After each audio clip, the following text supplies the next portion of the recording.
I understood correctly. Okay. I think so. Yeah, that's what it is.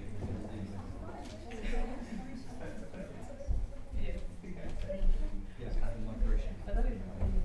Yeah, maybe so.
Hello. We are starting another session, and this session is a little bit different because we combined the session on migration with the session on labor and markets. So we're doing them together. And we have our presenters, Owen Crankshaw, and Jonathan Davies and Michael Keith, and they were going to speak in this order. So I will now make very long introductions, and we'll just get Owen to begin. Thank you. Thank you. I'm going to address the issue of the good city from the point of view of what would be a good urban labour market. And I'm going to do this by giving you an overview of the social polarisation debate, which is largely concerned with urban inequality insofar as it is changed and affected by differential employment by occupation. So it's quite an unusual approach. It's not typical of the way economists approach labour markets. It's quite a specific urban studies debate that has its origins in the 80s. And so what I'm going to do here is going to use this debate to show you, what kinds of issues can be addressed around the good city. So the social polarisation debate was first advanced by some economists in the Midwest, but taken up and popularised by Saskia Sassen.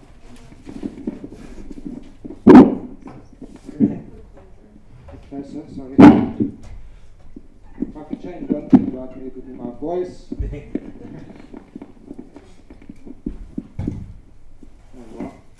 How's that? No? Is it okay when This usually works in lectures. Yeah. How's that? Yeah, that's fine. Okay. Thanks, Andrea. So Sassen's main argument was that the growth of economies and global cities is such that it causes the polarization of incomes and occupation by their skills. So in other words, what you're talking about is not the income gap between rich and poor, but the numbers of rich and the numbers of poor. So the numbers of rich are growing, the numbers of poor are growing, and middle income workers, their numbers are shrinking, or at the very least they are stagnant. So society is changing structurally to become one which is socially divided by very large numbers of poor and very large numbers of rich. And you can see how that's very different to what we would think of as a good society or a good labour market. in which most people should be earning in the middle income, and relatively few would be earning very high wages, and relatively few would be earning low wages. So let's investigate the idea of this good labour market. What we would want to see, ideally, is well-paid, permanent and full-time jobs with generous benefits in the form of pensions, healthcare, paid sick leave, holiday leave.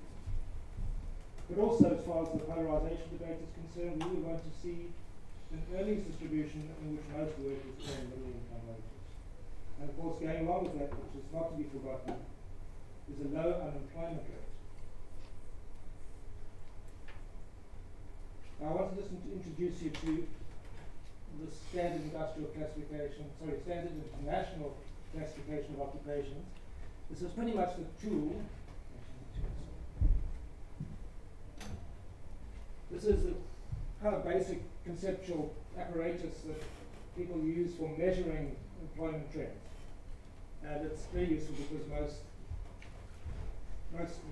most statistics bodies that collect statistics use it anyway.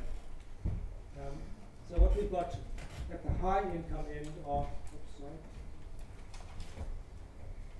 managers and professionals, and to a less extent technicians and associate professionals.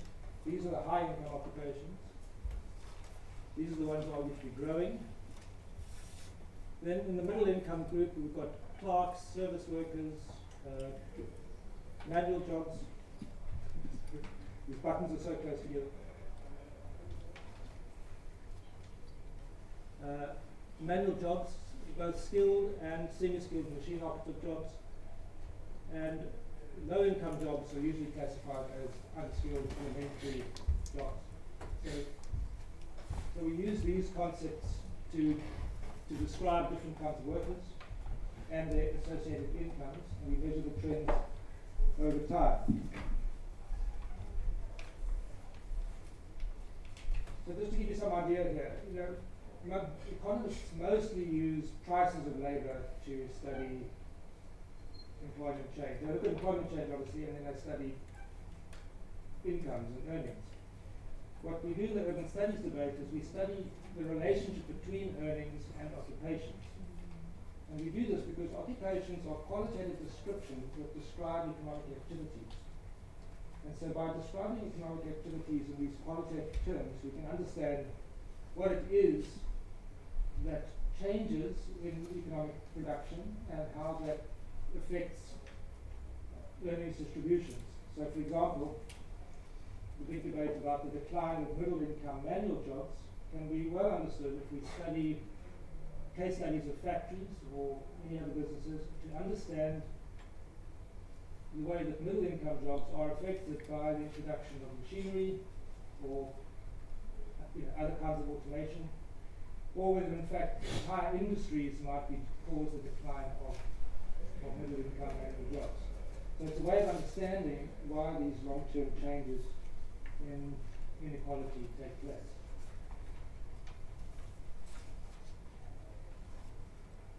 And then the other useful point about the debate is that it allows us to make comparisons between cities in terms of these long-term employment trends, and then hopefully, which is not done much, but one could, but to then study, do case studies of various issues concerned with the labour market. So one of the big arguments in this debate concerns the social wage, or what we often call unemployment benefits. These are obviously benefits that unemployed workers receive while they're unemployed, and they sometimes are very long-term. They cater for long-term or chronic unemployment. And the argument here is that when a state provides unemployment benefits, this tends to reduce the growth of low-wage jobs because unemployed workers who are low-skilled are not forced to take low-wage jobs. They have an option of choosing to live off unemployment benefits. Even though the benefits are small, they might be enough to entice them away from a low-wage, arduous, low-wage job. Okay. Conversely, the lack of such unemployment benefits would result in the growth of low-wage jobs as poor unemployed people are forced to take up jobs with which pay very little money. So that's a nice little debate to go there, to go along with this social polarization argument. And what you can do is study cities with and without these unemployment benefits to try and work out what the impact might be.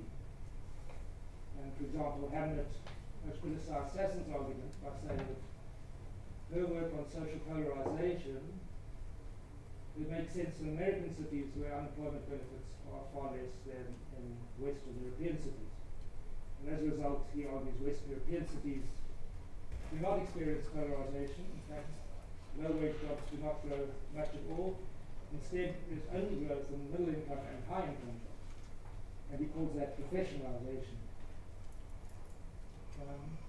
Okay, turning to the issue of migration, this is also a useful point of comparison. Large numbers of low-skilled immigrants are argued to increase the numbers of low-wage jobs, either because the economy demands them or because they buy around and they create the jobs. Okay? Whatever the case is, there's a relationship between migration of low-skilled immigrants and social polarization. And again, the argument is that Western Europe is different to the United States because there are fewer migrants, fewer low-skilled migrants. As a result, we don't find polarization. And you could do this for a number of different issues. So what I'm going to do next is talk about some of the, or to show you visually some of the results that scholars have presented. Now, people who have contributed to this debate have done so with case studies of cities all over the world. I've worked on Johannesburg, Durban and Cape Town. I've seen work done on Taipei, work done on Singapore, Sydney, Hong Kong, as well as London, Los Angeles, San Francisco I present to you now. And, so it's a nice international debate with comparisons between cities from the north, the global north and the global south. So here's a result from London, and you can see this is the measurement of the percentage of all employment over 30 years. And what you can see is that the percentage of professionals and managers has grown over time. Middle income or possibly high income groups in here have stagnated, grown very slightly. But look what's happening to manual work of all kinds. It's declining steadily in relative terms. So the argument for London is in fact that there is no social polarization. Instead of the growing inequality between large numbers of low-skilled workers or low-wage workers and large numbers of high-income workers, instead the employed workforce is becoming more and more well-paid alongside a growing unemployed workforce. So that's one of the debates, one of the arguments in the debate. Los Angeles here looking at a slightly different measure. These authors take occupations and then they put them in deciles according to their average incomes, which is a bit of a way economists would do it in my view. It strips it of, the occupational content. So you're left with the wage again, which I don't like. But this is the sort of thing that's done. And you can see that for Los Angeles, there's quite a strong case there for polarization of the labor force, at least using this kind of measure. And here's another one in the same paper, comparing it with San Francisco, which has a completely different pattern. Here we have what is clearly what Hamlet would call a professionalizing pattern. Most of the increases are in these high-income deciles. And here's something from our own work on Johannesburg. What this one does is shows you also,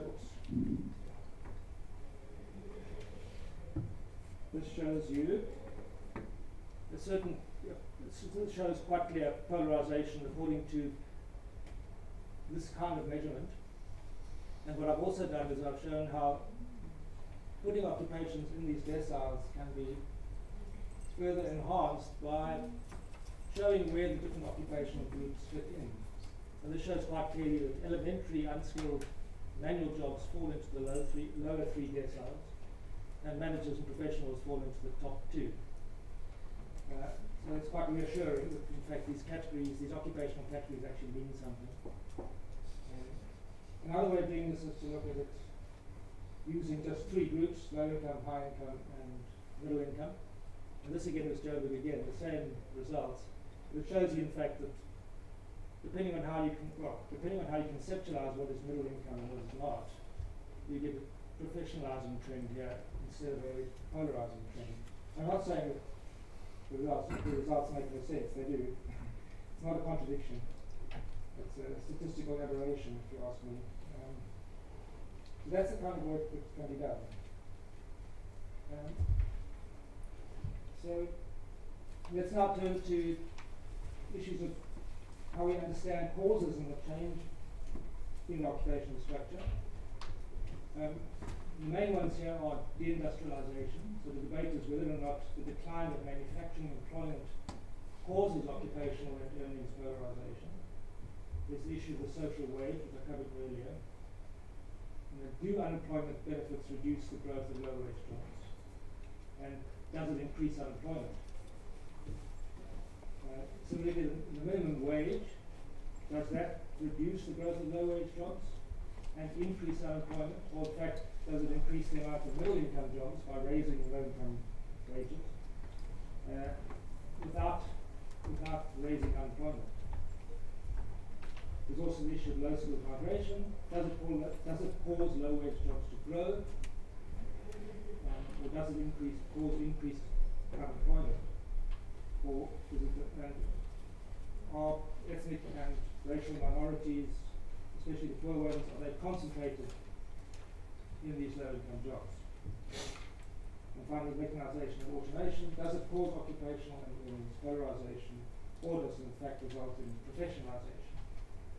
And just to give you an idea, our studies at Johannesburg were quite thought-provoking because they raise quite a few questions. What we found is that Joburg has, there's very little unemployment benefits for workers, especially those who've never worked.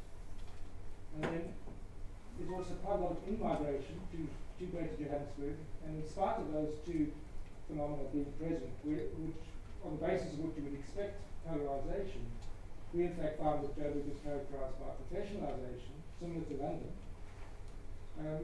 and high levels, extremely high levels of chronic unemployment. So,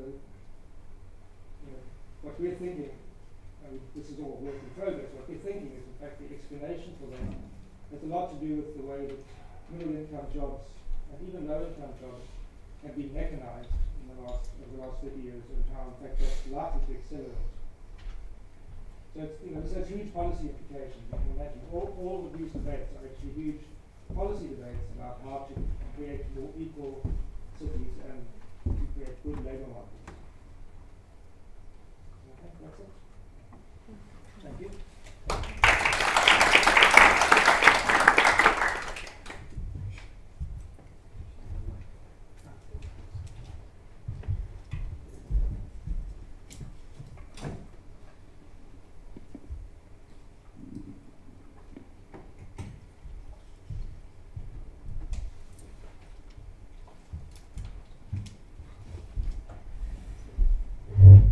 Can everybody hear me?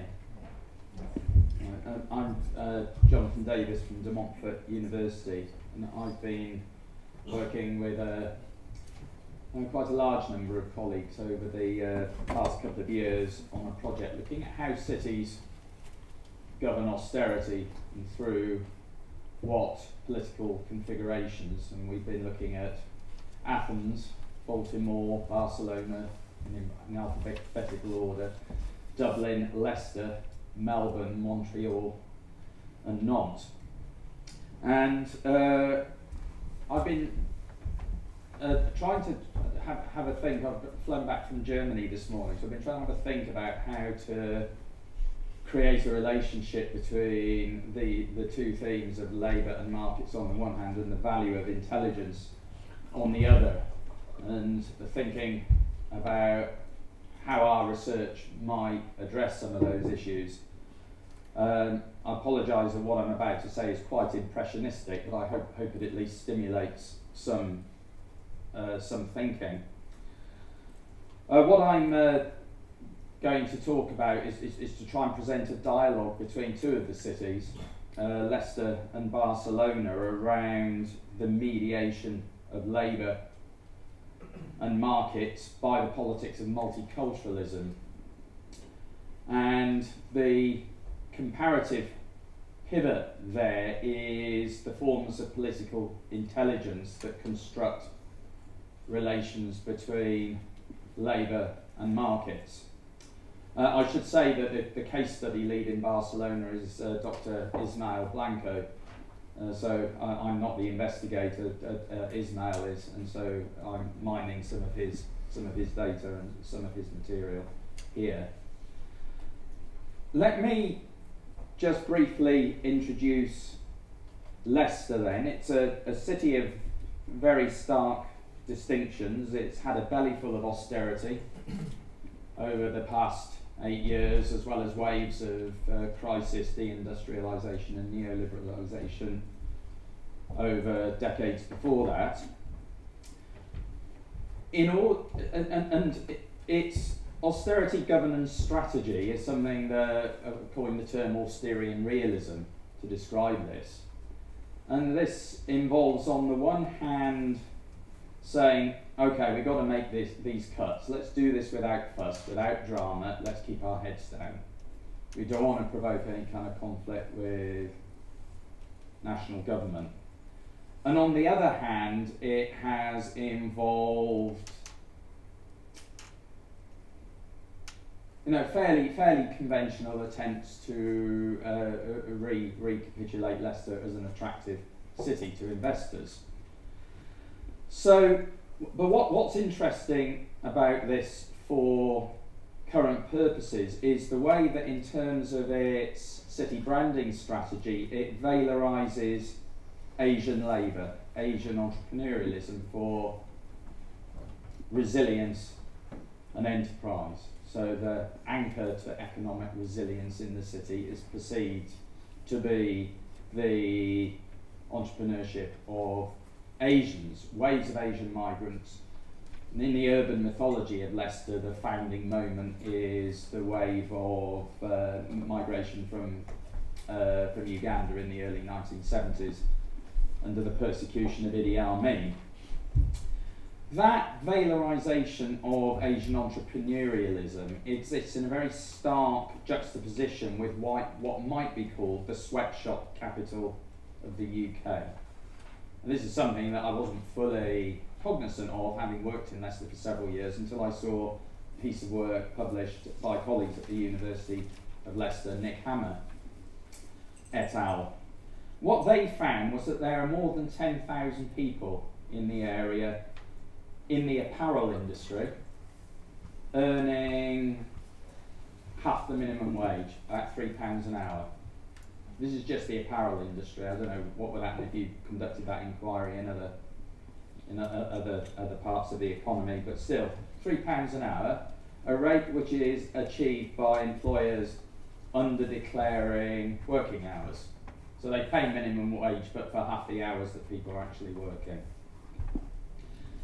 Now, in governance terms, the way the City Council deals with this, and other leading actors in the city, in line with this disposition towards Austerian realism that I've been talking about, is very much to not so much to conceal as to depoliticise it. So you get vocabulary, drama and conflict are not in the interests of the city. Don't throw the investment baby out with the sweatshop bathwater. So what I'm trying to get round to thinking about on my flight was that the city downplays one modality of black and minority ethnic labour, the sweatshop, in order to valorise another, BME entrepreneurship, so as to entice, or at least not to put off, market investors. So there's a form of economic rationalism underpinning the political intelligence of the city, whose locus is ultimately, I think, in fate. faithfulness. This is the city we have to be. Now, that comes across very clearly when you hear the way that city leaders deal with critics of this model. So, they can be called fantasists, and the city leaders will continually invoke reality against any form of critique. So, as I say, the form of political intelligence that underpins this, I think, is a sense of fate.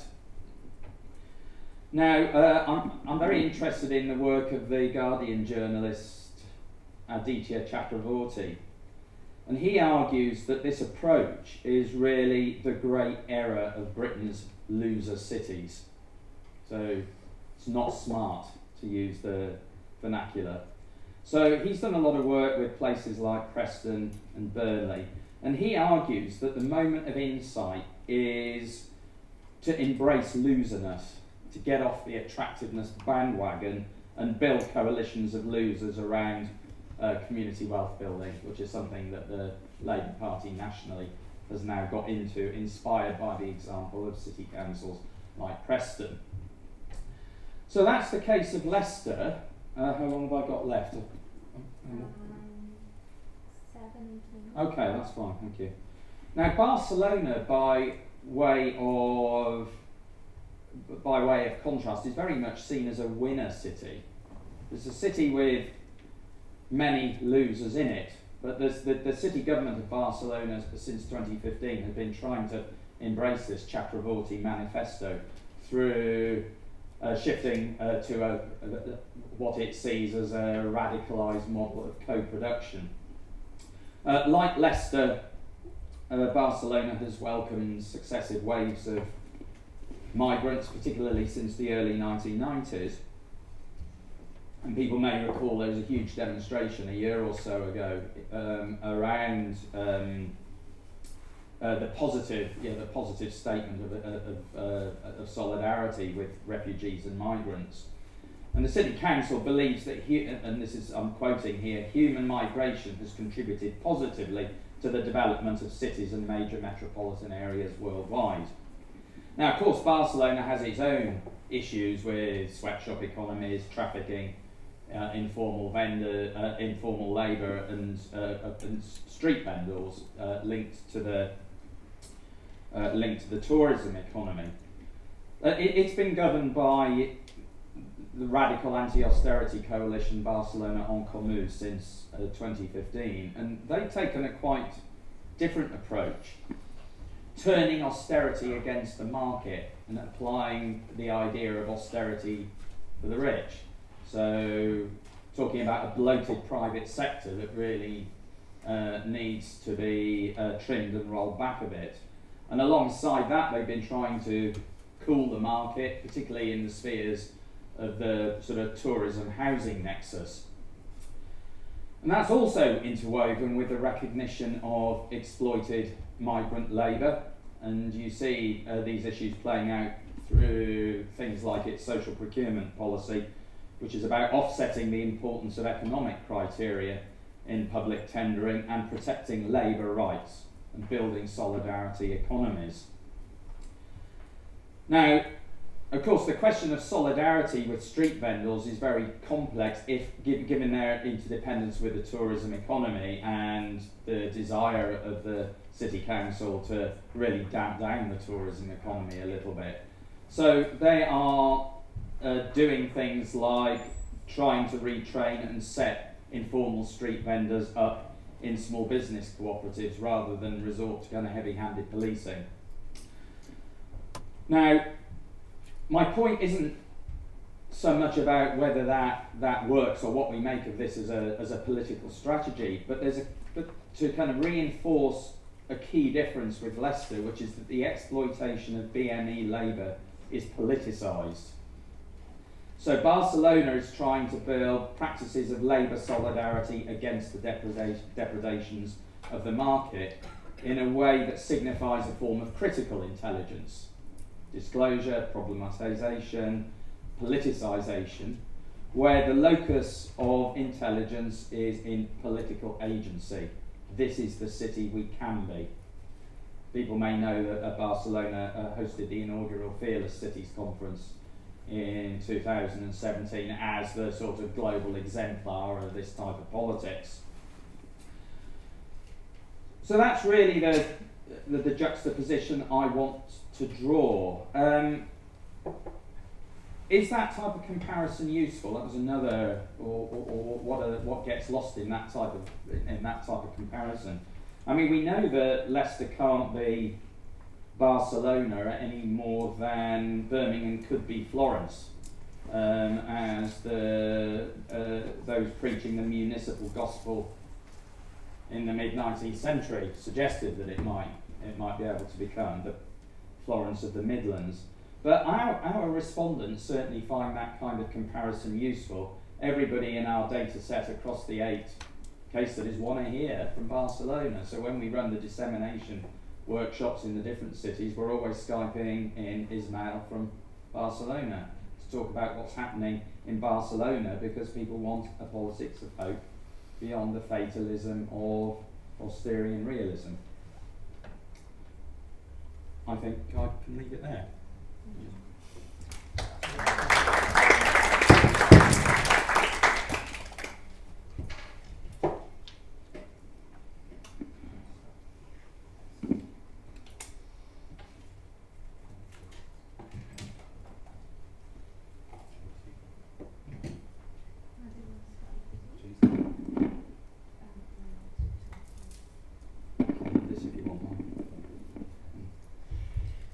Okay.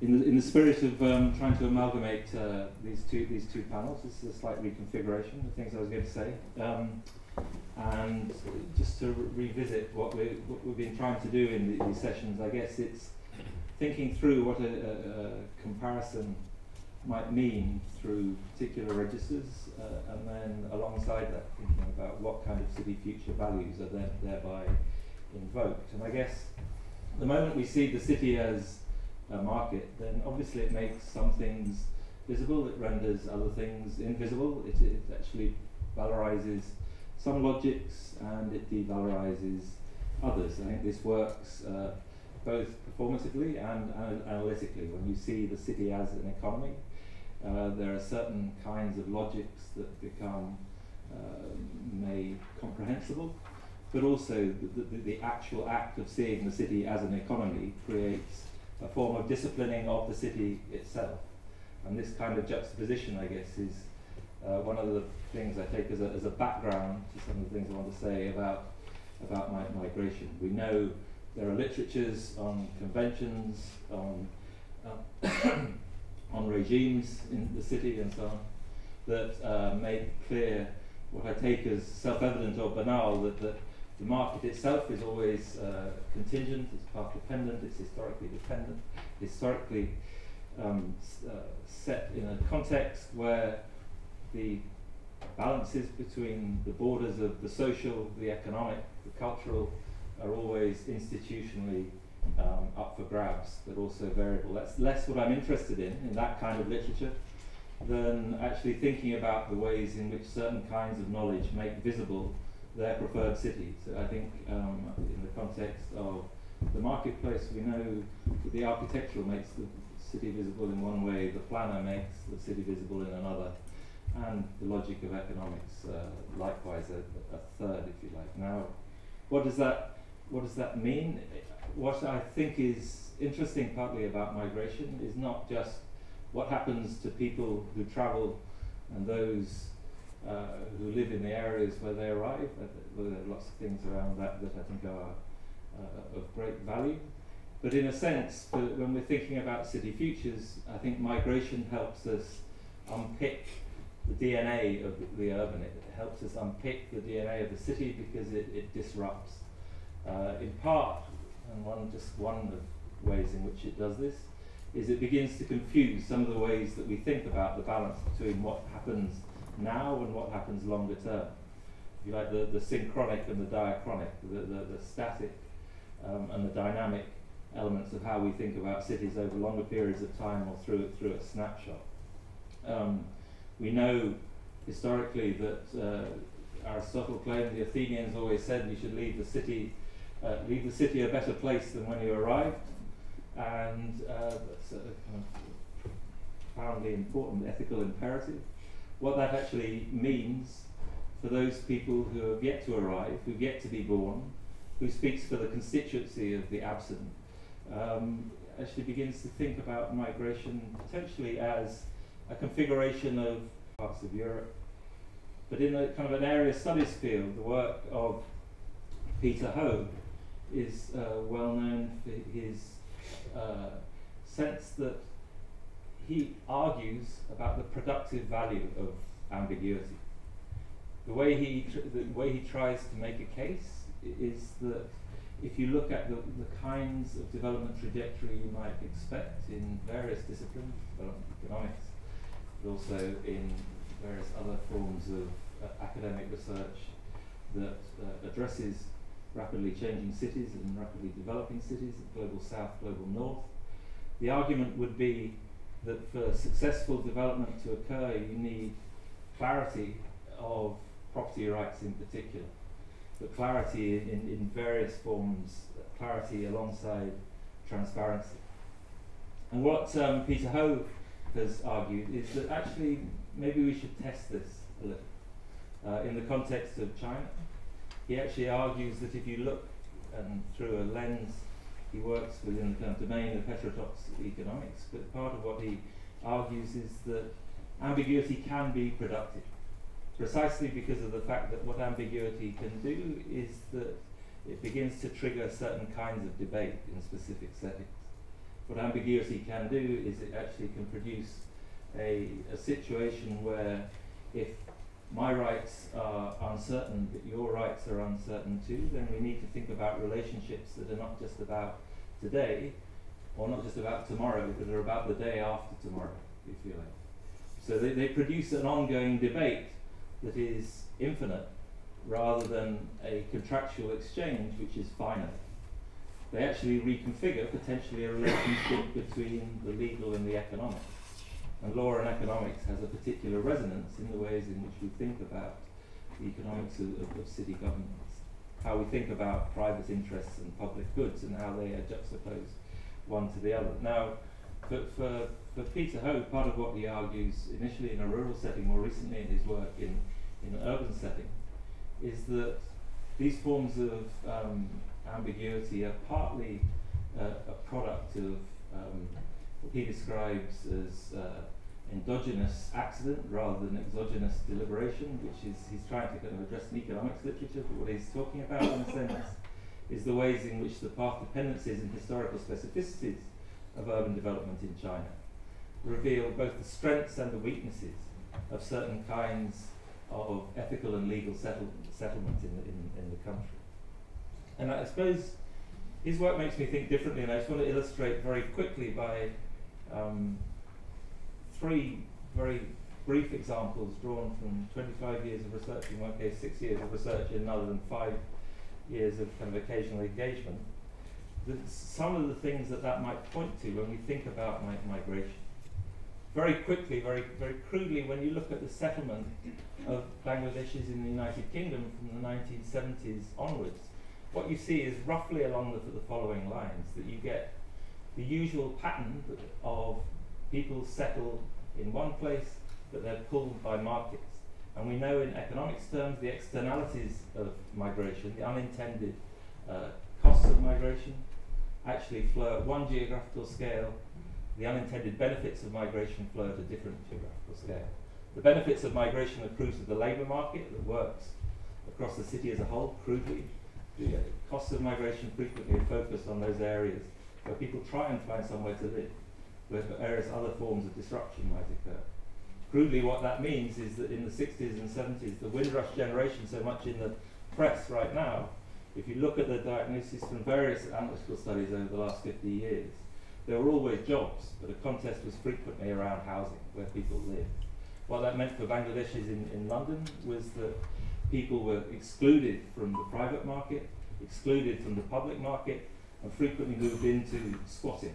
The squatting movement emerges as claims around ambiguous rights to have access to property are then asserted, formally eventually recognised through the creation of black and minority ethnic housing associations, and subsequently create a juxtaposition both of new institutions, of separatists, what are condemned more recently as separatist institutions, asserting migrant rights in context, and subsequent concentration of British Bangladeshis in some of the worst social housing, that in a part of London through a legislation of right to buy, creates a buying out of a certain housing stock because it makes more sense to buy the worst house, the worst flat, the worst one-bedroom apartment in inner London and then rent it out to the next generation of migrants than it does to actually try and enter the market privately another way, because you subsidise the right to buy and then you move somewhere else, and ironically 25, 30 years on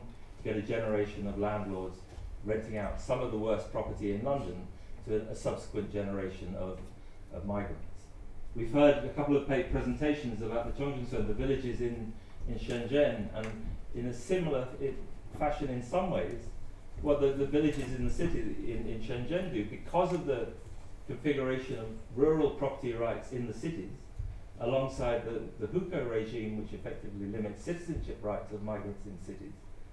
It means that you get a massive concentration of urban migrants in these settlements that we've heard two presentations from colleagues earlier on today around, which actually warehouse migrants, are run by public limited companies, frequently audited by PricewaterhouseCoopers and Deloitte. In the words of one China scholar, they basically, the local villages cultivate real estate rather than cultivate crops, because the villages in the city, in somewhere like Shenzhen, actually now become warehouses for the migrants, but as the economy moves upscale, the migrants are fairly ruthlessly displaced. It is functional in one sense and ruthlessly economically functional as people are moved out of what Yaping Wang described earlier as the Woshufang, the handshake apartments, as the worst of the housing gets torn down, as the demand for unskilled labour is displaced by a demand for skilled labour in Shenzhen, and you get private and higher quality apartments in line with a very demand-responsive institutional structure of housing. But effectively, what you get as a result is a combination of a political settlement locally, where city council planners negotiate with the people that run the villages in the city in a dialogue about what is legal, what is not, what is needed, what is not. It is not straightforward state provision, it's not straightforward public provision. It is actually a kind of a mediated outcome of what the city needs, for better and for worse. I don't want to be naive about this, right? I mean, these are also conditions of intense exploitation in many cases. But the actual, the provocation of debate, the provocation that arises through the ambiguity around property rights is precisely what generates a surfacing of what is up for grabs. And the final point I'll move on to, just to conclude, is that, I mean, similarly, when I've spent a number of years in recent times attending conferences, talking to colleagues, listening to some of the development lobby around some of the things we heard, and Christophe, your talk from Habitat, I think was interesting in this regard, thinking about some of the rhetorics of titling, of security, of tenure, of actually trying to recognise the formal rights of informally settled people for all sorts of very positive reasons. One of the things that raises challenges for organisations like Slum Dwellers International and others is, what does it mean to think about those rights and those assertions of the local in the context of those who, again, have yet to arrive? How do we make visible not necessarily an ethical competition between effectively a divide and rule of the poorest, but a sense in which the ethical dilemmas of rationing of public goods and the definition of private interest is settled through a deliberative process. So what this means, just to close, is that I think analytically, that sense of a notion that recognises the ambiguities of the relationships between law and economics in the formation of markets actually might straightforwardly highlight the path dependencies of why it is that Shenzhen, London, Joburg, some of the cities we've heard about the last couple of days, resolve these things in different ways. Migration is almost like you stick the stick in the wheel, and the way the wheel comes off begins to highlight what works and what doesn't work about those kinds of processes. But also, I think conceptually what it does is that it actually begins to make visible certain specific, particular market logics alongside contingent interests. And I suppose the point I wanted to make to conclude is that I think that is important. That notion of ambiguity triggering debate is important precisely because it makes it visible alternative futures. It actually undermines simple claims frequently made by well-meaning people in the name of the poorest from positions of privilege, precisely because some of the ethical dilemmas in terms of urban settlement actually begin to come through from the challenges of combining the logics of social distribution, economic growth. They are in some ways actually made visible when we make clear what is happening when we think about the rationing of public goods and the pricing of private goods in the specific interests of migration settlement in the markets of cities globally, north and south. And I think it's in that spirit of ambiguity that the making visible of those ethical dilemmas begins to open up, potentially, a conversation about the settlement of the future city.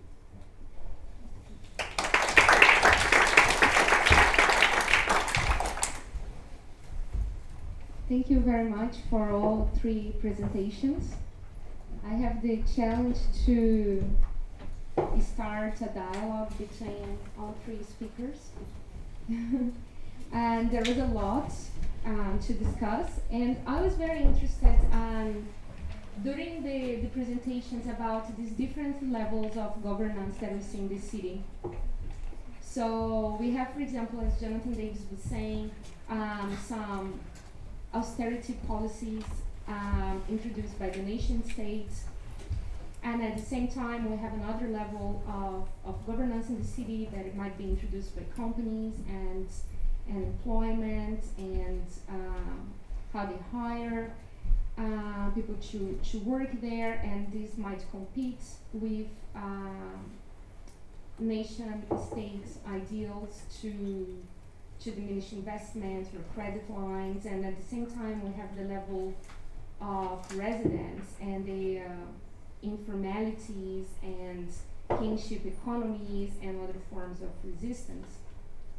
So whether we are talking about Leicester or Johannesburg, we can see how different levels of governance that coexist in the city can also compete with one another. And that begs the question of what is the city supposed to be for whom? You know, for companies, for government, for residents. Who defines this question? And from the three presentations we had, I thought that the cities were in a way being a little bit personified. So Barcelona this, Johannesburg that, or Shanghai or London. But when we think about you know, who is speaking for the city, we can also maybe complexify a little bit who those stakeholders are. And if you could talk a little bit more on these decisions about these different levels of governance. I don't know if you have some examples of companies or of councils, or like when we talk about Barcelona or Leicester, like who is speaking for those cities? And then I get a couple of questions from Gordon. I don't know who wants to start. There you go.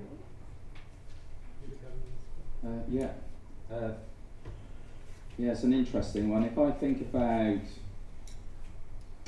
the governance of multicultural governance, the governance of that relationship between the valorisation of entrepreneurship and the concealment of the sweatshop. the story is, as I understand it, we haven't, with our study, we haven't got inside the sweatshops. So other colleagues have, but we haven't. So I can't get down to that kind of granular level of analysis, I'm afraid. I wish we could. The way that this problem comes about is that there's a wave of negative publicity in the national media about it. Some of the local retailers in Leicester got very kind of antsy about it because although the relationship between this sweatshop garment economy and leading retailers is problematic in many ways, because some want to distance themselves from it and some are actual kind of, if you like, direct beneficiaries from it. But concerned retailers, in dialogue with the City Mayor's office, through this new local economic development quango that was set up under the coalition, the Local Economic Partnership, the LEP, they commissioned a piece of work through an international body called the Ethical Trading Initiative, brought together a considerable partnership of people, including trade unions, concerned retailers, municipality, and a host of other actors. And the result of that was that they commissioned this report by Nick Hammer, who's an academic at the University of Leicester, and several colleagues. Now, the report that Hammer produced turned out to be extremely controversial, and half of the actors involved in commissioning it wanted to kind of say, oh, it's too negative, we mustn't throw out the baby with the bathwater.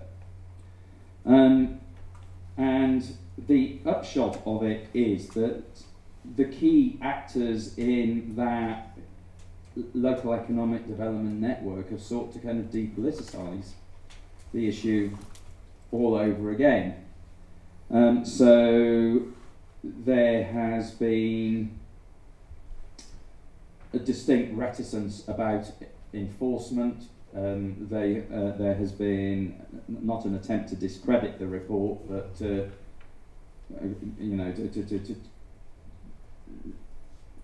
introduce a level of scepticism about the data and so on, and so on. And in terms of the sweatshop economy itself, I think this is one of the problems with precariousness or precarity, is that the voices of the people who are having that experience are incredibly difficult to organise. There's a very kind of atomised, the processes of atomisation, fragmentation, socio-spatial distancing that we're all familiar with. So and I know that in other cities in the UK we're starting to see movements of outsourced labour and movements of activism around the problem of precarious labour, but in Leicester that kind of voice has yet to be organised and yet to be heard. Sorry, that's a very meandering answer, isn't it? Well, I suppose it was a very long question.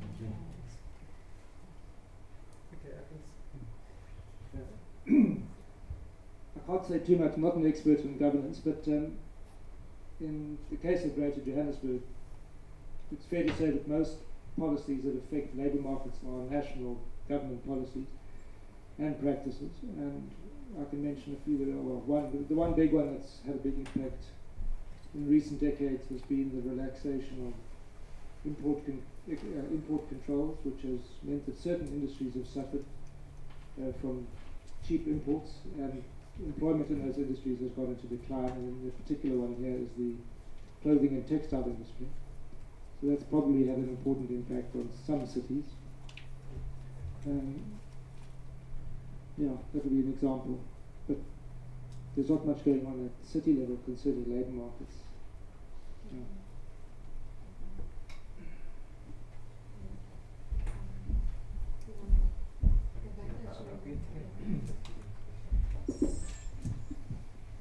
Thanks for 3 interesting talks.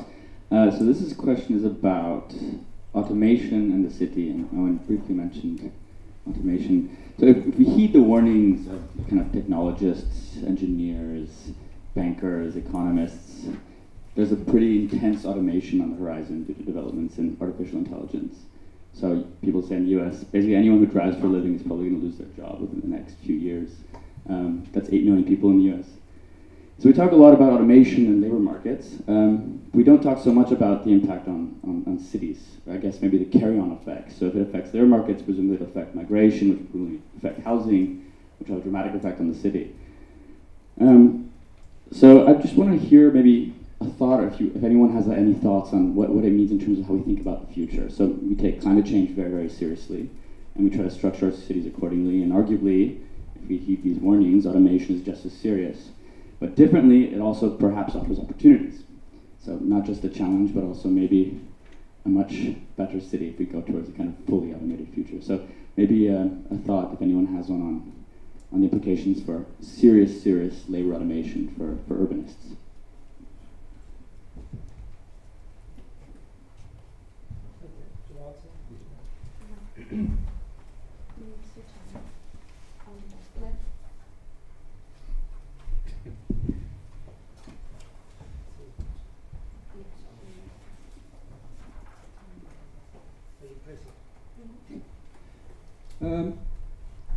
Yeah, look, I think you can make the same argument for countries as a whole, but clearly cities are where industries are concentrated, or employment is concentrated. And they're going to feel the brunt of this wave of, or the next wave of automation. And I think that, I think I can say a few basic things without knowing much about it. But what we can expect to see, I think, is a continuation of a trend we have seen in some cities already, such as London and Johannesburg, where the workforce is going to become more and more skilled and earn more and more money. So that's the upside. And it presents us with both an opportunity and a challenge, which is to educate the urban population so that they can take advantage of these new economies, and earn higher incomes and enjoy the lifestyles that will come with it. The downside would be that that's going to be difficult, and the likely downside is that there will be quite high levels of long-term unemployment amongst less educated residents of the city, and that raises a whole host of policy issues around how to deal with long-term unemployment and creating essentially a social welfare institutions to keep those people, keep them making a contribution to society in some way. But that's all I would be able to say, I think.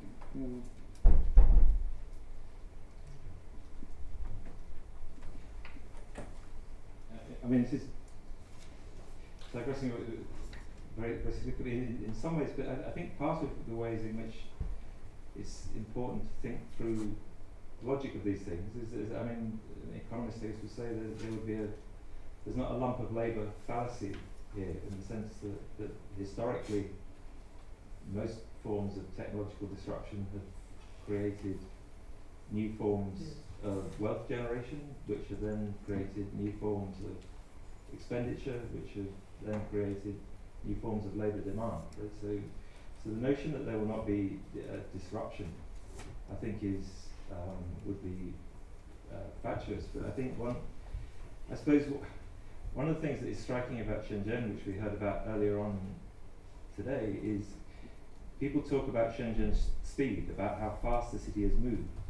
And the reason it's moved so fast is because it's moved up the value chain, partly through processes of automation, but partly through an increase of the value added tied to research-focused industries. Now, what that has produced is a city which has been able to adapt, partly, because, and I think for better and for worse is significant here in terms of what we were hearing about earlier on this morning before lunch, is that one of the consequences of that is that these small rentier class run villages in the city upscale their forms of settlement, displace some of the poorest workers who get squeezed out of the city like a sponge contracting and forced back to Sichuan and lots of other places, and other people are drawn in from other parts of China. There's a displacement of one set of population with another set of population. It's not, and that creates a different labour market. And I think the fact that there will not be massive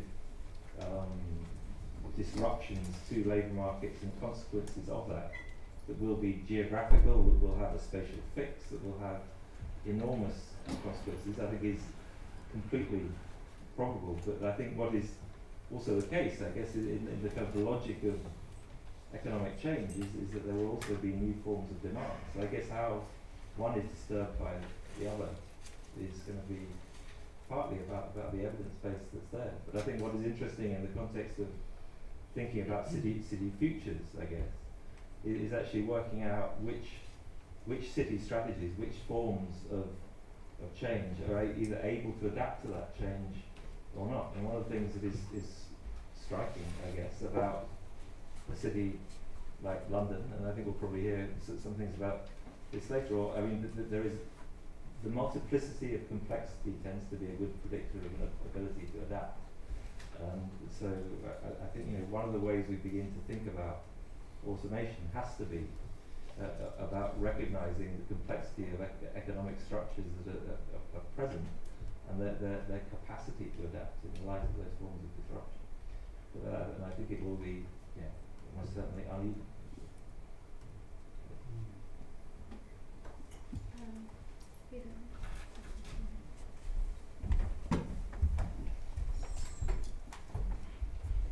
I just wanted to maybe go back to Leicester in terms of what you described. Doesn't seem to be an image of a city that's coming, but a city that has been, and it's quite stark imagery that you've offered to us.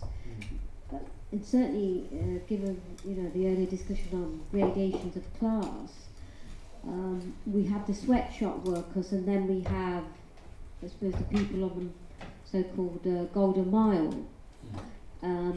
But there's nothing in the description, perhaps didn't get time, in between that. And importantly so, if we're having a comparison with Barcelona, and there are obviously quite a lot of positive features that we need to call upon, but if we look at the economic aspect, we clearly need to also look at the political landscape there, in terms of ethnicity and race. Because I'm sure there's a stark contrast with, in Leicester, there's a greater formal representation of people who have migrated to the city than in Barcelona, where the openings are quite limited actually, in terms of who can speak with and on behalf of. So that does complicate the different ecologies of the city if we're bringing ethnicity and race and migration into the conversation of what the city is.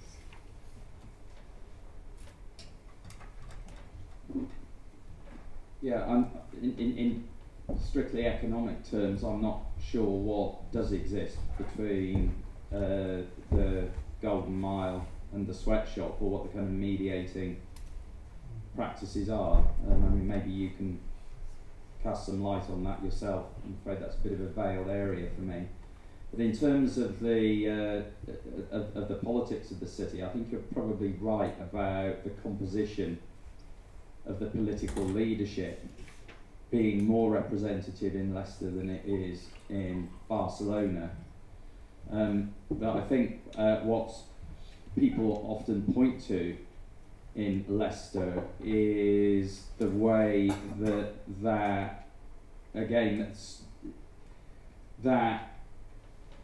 is true of certain minority ethnic groups, but not of others. So the leadership of the city is basically accused of making kind of black heritage communities completely invisible, both in terms of the way that they pull funding from black groups and the complete lack of representation by black and African Caribbean peoples from the city council's leadership. The other observation, and a highly critical observation, is that, and I think a very important one in terms of the composition of the city's leadership, is that the managerial class is entirely white. And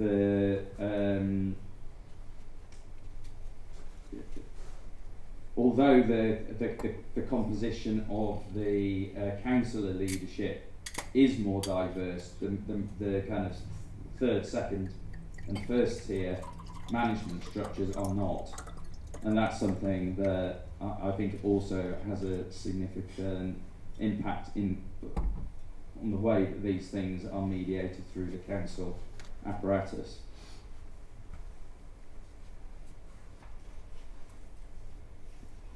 Is there any other question? Yeah.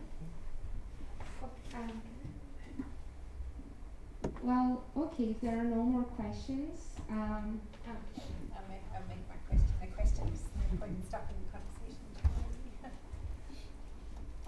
I just wondered if we could tie these together a little bit, which you hadn't anticipated, I suppose. Although Michael, you've obviously provoked some interesting thoughts here with the idea of the migrant as a stick in the wheel, and kind of provoking change. And you change institutionally in terms of democracy and so on. And Owen's analysis, which sees the migrant as arriving into the city and transforming the labour market as well in some way. And I was just struck, Michael, you seem to have quite an optimistic view of this transformation, hybridity, or new emergent futures and so on. And if we go to Johannesburg, we've had some very unoptimistic engagements with migrants in the city as well. So I'm just wondering, could you open up that politics a little bit about what kind of future this stick in the wheel imagines politically? And I'm wondering, Owen, whether you might think a little bit about the collective, the welfare proposition that you're making in a way. So if you have a professionalization and a bifurcation of the labour force into the highly unemployable, unemployed and professionalised, well-paid, etc. The consequences you recommended are in the direction of a welfare settlement.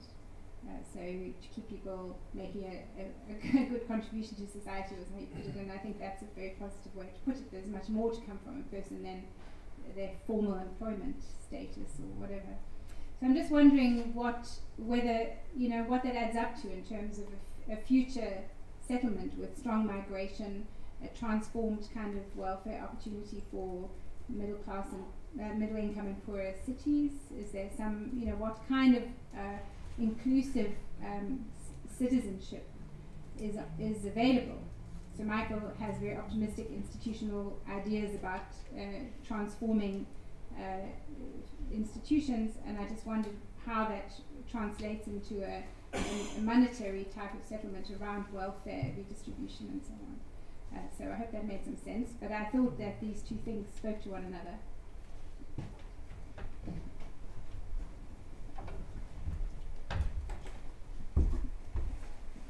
I think it must be the sunshine. I certainly wouldn't say I'm optimistic at all, actually, to be honest.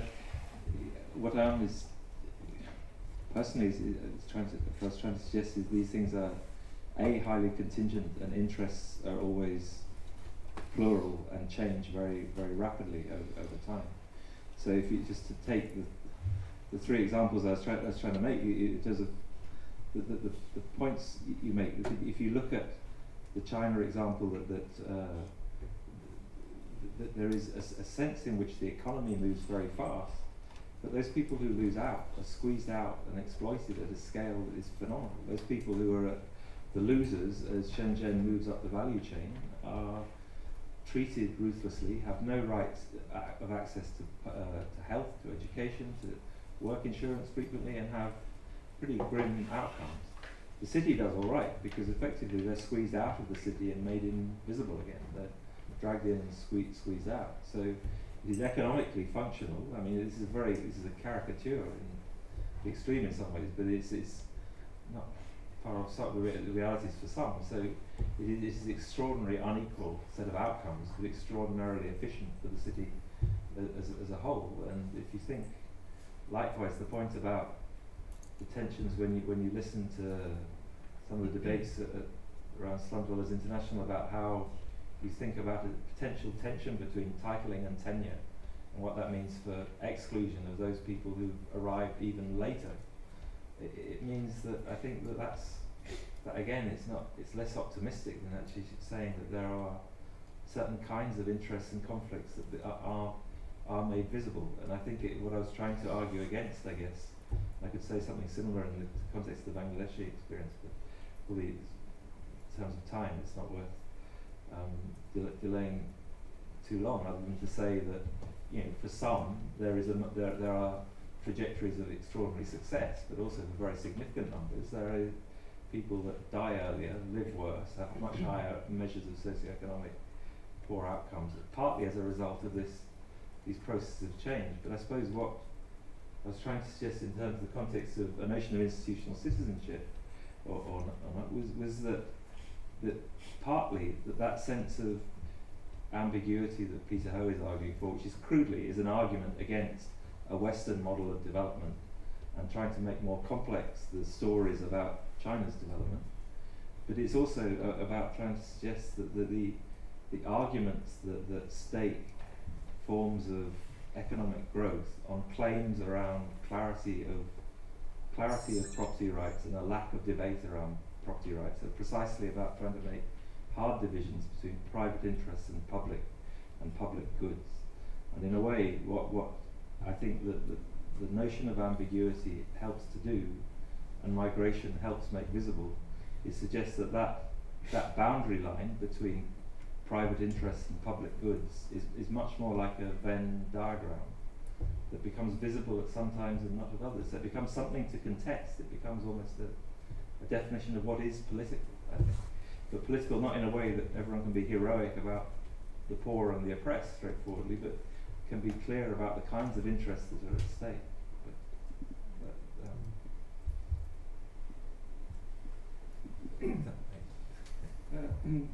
Thanks, Jenny.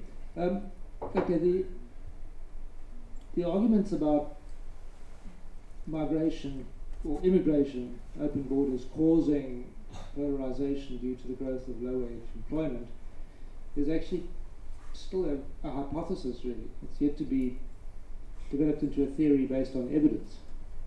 And what little work I've seen suggests that migration is never, well, it could obviously be, under certain circumstances, a largely low-skilled phenomenon, but in fact, we seem to see, well, I know from Johannesburg, for a fact, and also in the case of Sydney, that migrants are spread out over the occupational spectrum. And of course, this can be manipulated by policy, and is, in the case of Australia.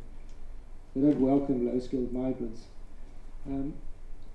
Joburg, obviously there's no restriction over migration, but even there we found that the distribution of migrants over the different occupational groups is pretty much the same as those who are living in Johannesburg already, or the natives, the ones who were born there.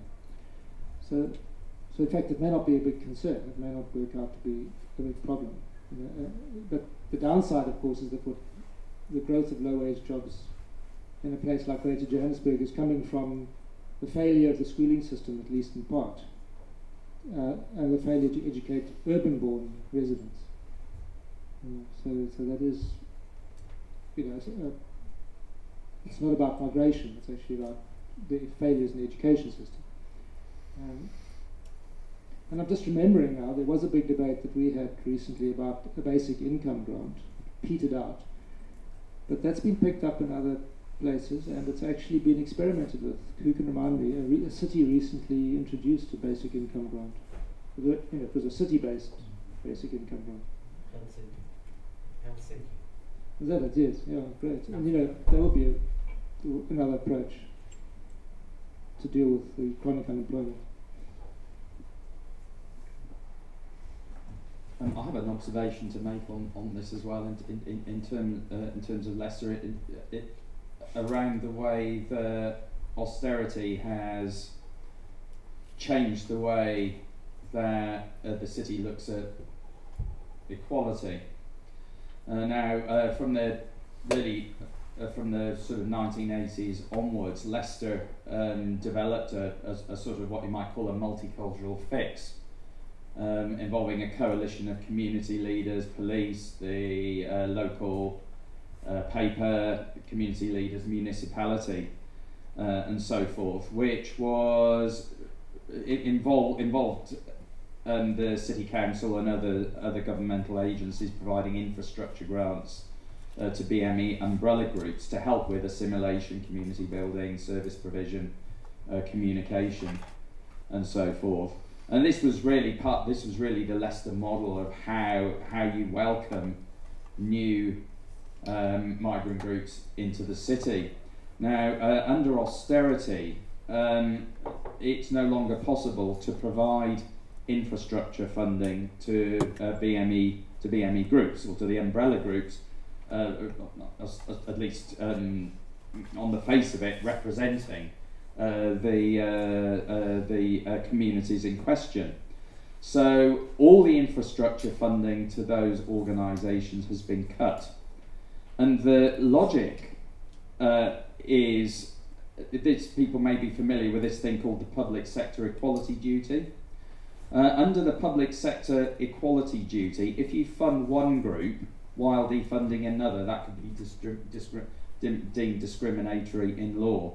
So all that means is that equality has been sort of transformed from a substantive claim on socio-economic rights into a procedural constraint through austerity. If you can't fund everyone, you can't fund anyone. And that is obviously having a very profound effect on the capacity of the city to welcome new groups in the way that it has done in the past. What the implications of that are going to be is anybody's guess, but we'll see going forward.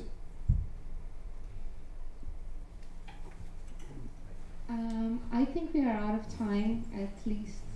I mean, we have a few more minutes, but I'm sure everybody will enjoy the sunshine. And then we will come back at 4. So we have around 20 minutes for coffee break.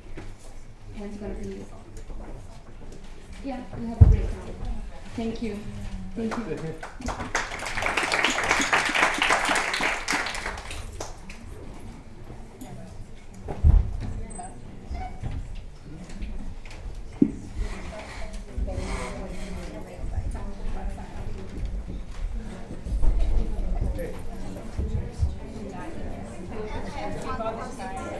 Gracias.